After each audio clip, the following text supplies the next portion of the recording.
In this video, we're going to look at another example of related rates. In this problem, we're going to be expanding or shrinking a circle. We have the radius of a circle and the area of a circle given in this problem. So we have the area of a circle increases at a rate of 3 meters squared per second. So the fact that we're giving something that's increasing and we're given this rate of change that has 2 units, we're given one of the derivatives right away.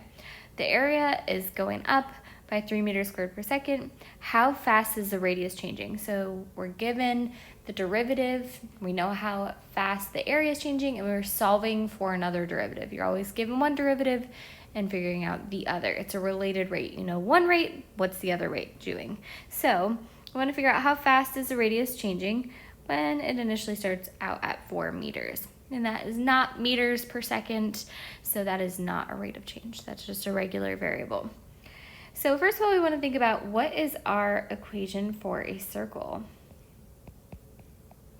What relates area and radius?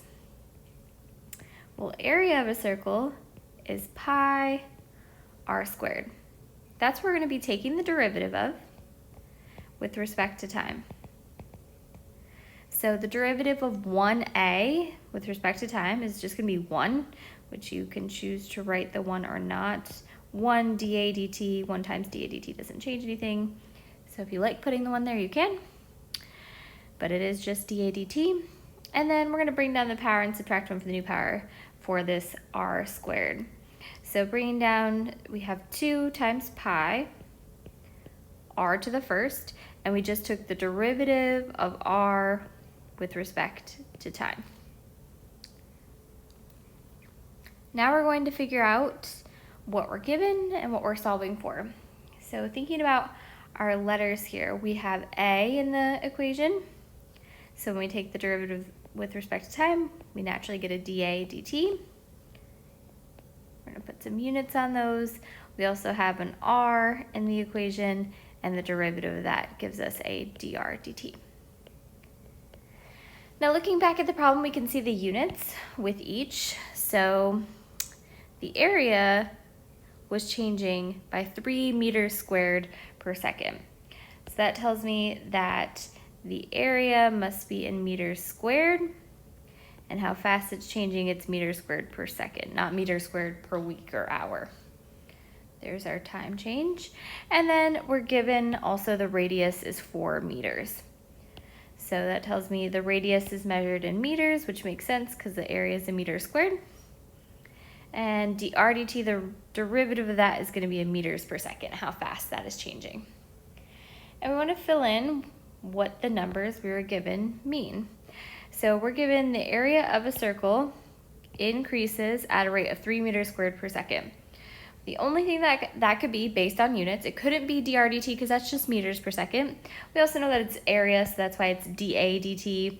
So I'm going to put the 3 there, and I want to think, should it be a positive or a negative 3? Well, the radius, or the area rather, is increasing by 3 meters squared per second, so we're going to make it a positive 3. If it was decreasing, I'd make sure I enter that as a negative 3.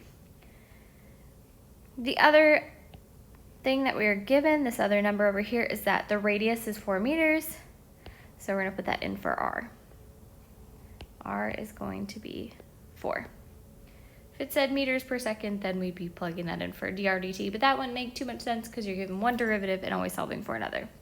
So we want to figure out how fast must the radius be changing.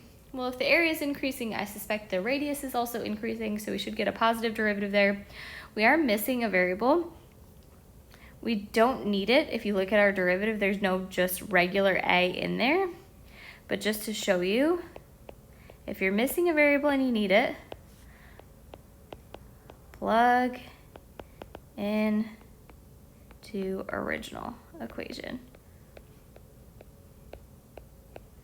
So for this one, we have a equals pi r squared, and our r is 4 meters.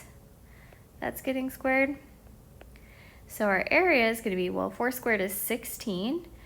So we're going to get 16 pi meters squared. Not that we need it, but if you did, you'd plug into the original to find it. Now we can go about plugging in these numbers into our derivative here and figure out what dr dt is.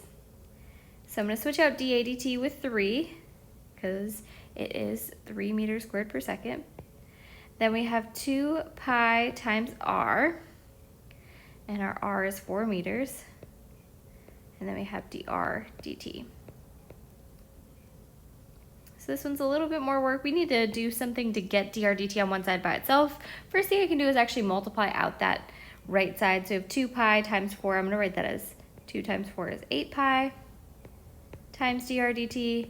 And then to get rid of that multiplication, we're going to do some division. So I'm going to divide both sides by that 8 pi. That way I get dr dt equals 3 divided by 8 pi, and this is in meters per second. So we would say as the area increases by 3 meters squared per second, the radius does what? Increases or decreases? Well, we got a positive answer, so we're going to say increases by 3 over 8 pi meters per second.